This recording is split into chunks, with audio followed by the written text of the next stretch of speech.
Hello. This is going to be a very tender and truth-revealing episode for me. It is episode 29, and I thank you for joining me. It's going to be tender, or it feels tender right now, because I'm trying to put words to things, that have been spoken before by other people. And I've used some of the words, but today I'm going to try to put them into new expressions that feel new to me. They may not be new because there's nothing new. And the struggle is that we're using limited vocabulary. As the Course says, words are but symbols. And on top of that, pretty much all of our words are dualistic, and meaning, for those that are not familiar with how that's used in spiritual circles, it means the world of opposites. Non-dual means the oneness where there's no opposite. So let me begin and lead up to what I want to talk about. But maybe I'll give you a hint of what that is.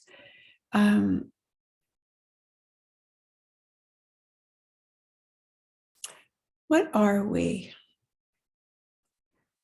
Mostly, we begin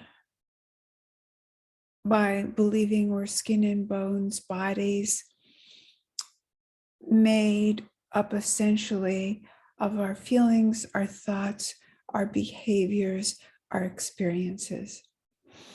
And so you might call it level confusion. That's not an expression that's I've picked up before, but I know it's in the Course.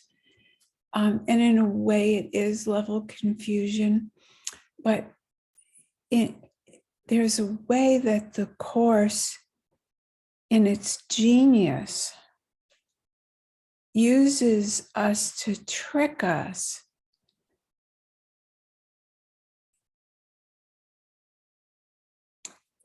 into the fold, so that we can awaken to the real non-dual understanding of oneness. Who of us, raise your hand. I know I'm talking to maybe one person, but it's good to make things interactive. Raise your hand. I'll raise my hand. If you would sign on to read a blue book, or the way it first came to us in 3 books, that said you're not a person, who would continue reading? Not me. Hands are all going down. We were reading self-help books. We were reading Judaism or Christianity or mysticism or Buddhism or some other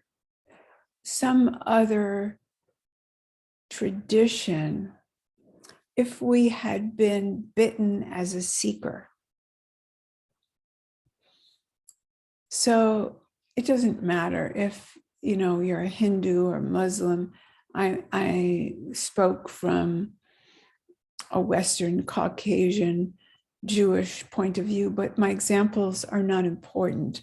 What's important is our mistaken beliefs. The Course says we have only one problem, and that's a belief in separation. But what does that really mean? Does it mean I'm actually a person and the only problem I have is that I'm separate from you? No, it just starts that way because that's like a carrot. We all somehow remember oneness because it's the truth of our being.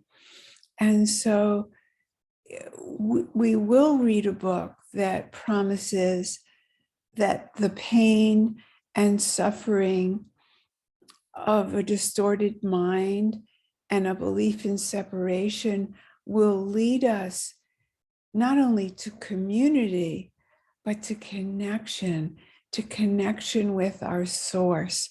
And that, I believe, is the source, not I believe, it's the source of everyone's pain and suffering. So that's an issue that the Course is talking to us where we start. And it does end with lesson 189. It says, forget this course, forget everything, and come with holy, empty arms. Wow. What does empty arms mean? Empty arms. What if that means I was never born and I cannot die?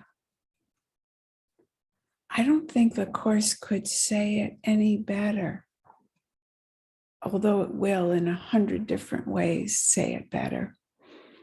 But it's trying to insinuate that we're not a person.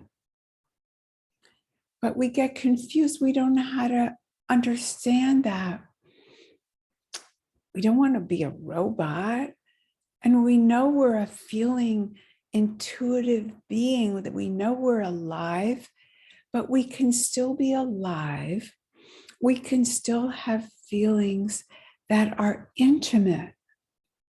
Nowhere in any text or any enlightenment does discussion by mystical or gurus does it say you will no longer feel. If it did, throw it out. You should feel. If you see somebody being wounded or an animal being wounded, you should feel something. Otherwise, we wouldn't be given this incarnation. We wouldn't be given this embodiment. If you put your hand in the fire, it's supposed to burn. I understand there are people who walk through fire, but you know what I'm really referring to. You're supposed to feel things, even though maybe that is a good example. We have power to overcome feelings, but that's not what we're supposed to use our power for. I do not think, it's not my experience, it's not my knowing that that's what we're to use our power for. So what is our power? Let's talk a little bit about what the Course says. It says in lesson 167 that I have one life and that I live with God. What does that mean? That means I'm not a separate person. Maybe it also means I'm not a person. Maybe I am an alive being, representative, an embodiment of the one being. I'm going to skip back and forth, I think, between what Mooji says, and Mooji's just a classic non-dual teacher. All the teachers in non-duality pretty much would verify what he says. What am I? I am the I. I am the I that was the I before I was named, before I had a me, before I had a gender that was described, before I had any kind of belief that I was separate, before I thought of mommy and daddy or caretakers as separate. I was just the one being, consciousness. Before I could think, I was consciousness. I was aware of being alive. Even if I couldn't talk about it, I was actually more into oneness and consciousness then. And the Course and mystical traditions tell us that we were consciousness before our embodiment, and we will return to that. We're just like light going through a prism. We appear to be a separate light. We appear to be a color, but we're really still diffused light. So Buji says the I is consciousness. The I is our godly voice. Our I is presence.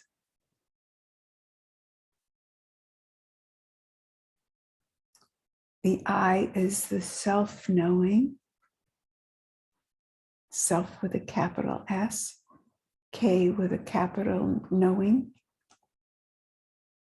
I is synonymous with presence.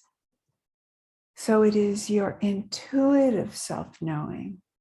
When consciousness is available, you appear as I.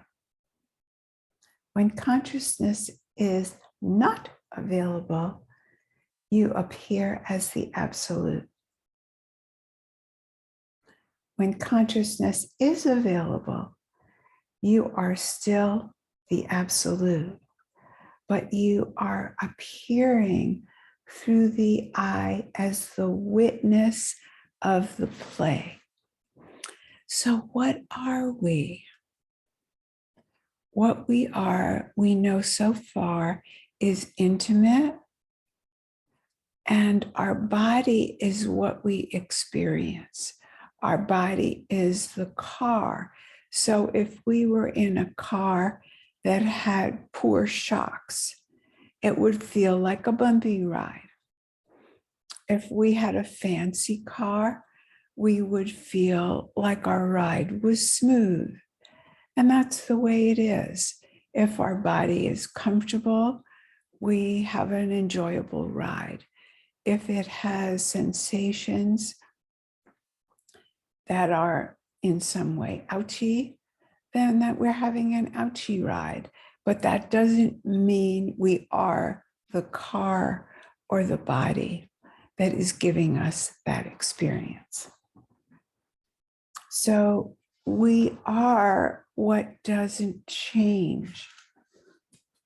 Let's go back again to what the Course says. Lesson 95, I am one self united with my Creator. Well, that's pretty clear. Lesson 45, God is the mind with which I think. Okay, we're taught in the earliest lessons that we're not thinking at all. But I'm leading up to something. This is the part that's going to be a little bit different from the way the Course is regularly talked about. One of the most controversial and difficult for many A Course in Miracles students is the text, chapter 21, paragraph 2, section 2, paragraph 2 is, I am responsible for what I see. I choose the feelings I experience, and I decide upon the goal I would achieve. Now, here's the tricky and controversial part. That is talked about if my hearing is clean enough. So perhaps I'm distorting it. But the major teachers that I have listened to, which are all the popular teachers and those who have passed on, talk about that whole paragraph from the point of view of a person. I, Rosalind, am responsible for what I see. And then people go on struggling. they go on struggling. How can I be responsible for my daughter's passing? How can I be responsible for my getting cancer? And then the teaching goes on to say, you're not to be guilty and you're not to be ashamed. You're just to be responsible because you caused it by wishing it were just the way it is. I'll read the rest, but you all know it. It's pretty darn famous. So I'll start from the beginning. I am responsible for what I see. I choose the feelings I experience. I decide upon the goal I would achieve. And everything that seems to happen to me, I ask for and receive as I have asked. Deceive yourself no longer that you are helpless in the face of what is done to you. Acknowledge, but you have been mistaken, and all effects of your mistakes will disappear. Okay, but what if we were to read that differently? What if we were to read this not as I, Rosalind, am responsible for what I see, Rosalind the person, but what if we were to read this as I awareness? Oh my God, I awareness. I, Rosalind, that is awareness. I, Rosalind, that is God, is responsible for what I see. I, Lynn, God, is responsible for what I see. I choose the feelings I experience, and I decide upon the goal I would achieve. Doesn't that make more sense? Are we not ready to change how we see this paragraph, how we understand this paragraph? Doesn't it make more sense? How about if we were never born and we cannot die, who is it that is responsible?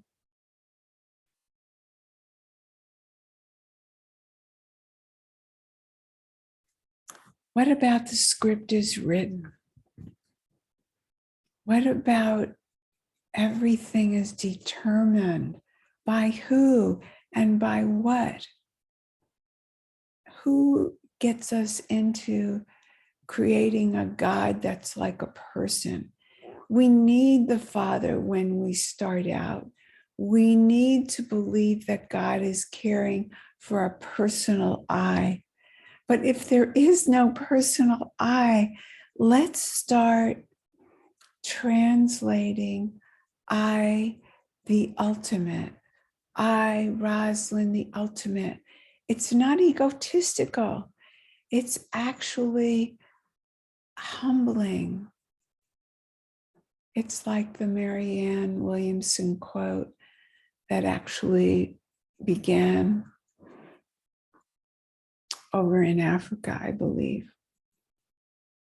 I don't know if it was Desmond Tutu or anyway, it doesn't matter who it originated with. It's not our greatness. It's not our insufficiency, I'm paraphrasing, that we recoil from. It's our greatness, but it's not personal. It's not I, Rosalind, am great. I, Rosalind, am no thing because I am everything. And we just need to get used to that. And if we get used to it by starting out a little at a time, the way the Course tells us, God is the mind with which I think, and confirming that we're part of God. We are what God is. Start any way that we can, but know where we're headed. We have to break through the hypnosis if we want the freedom to not be an ego or a separate person. Suffering is that belief. If we take the course to be absolute, our only problem is a belief in separation. Now that means to me, our only belief is that we're a person. So let's get through the barriers together. I want to be a person. I don't want to be a robot, but nowhere does it say we'll be robots. We'll still be feeling. We'll still have all the power of God and the universe to make this paragraph make sense. I, the universe, I, destiny, I, God, I, awareness. I'm responsible for what I see. I, destiny, choose the feelings that I, destiny, would experience. I, destiny, weather. See it as weather. If you can't see yourself, this is just an offering. I don't know if it's something that interests you, but in the deepest part of my understanding of oneness, I know this to be true.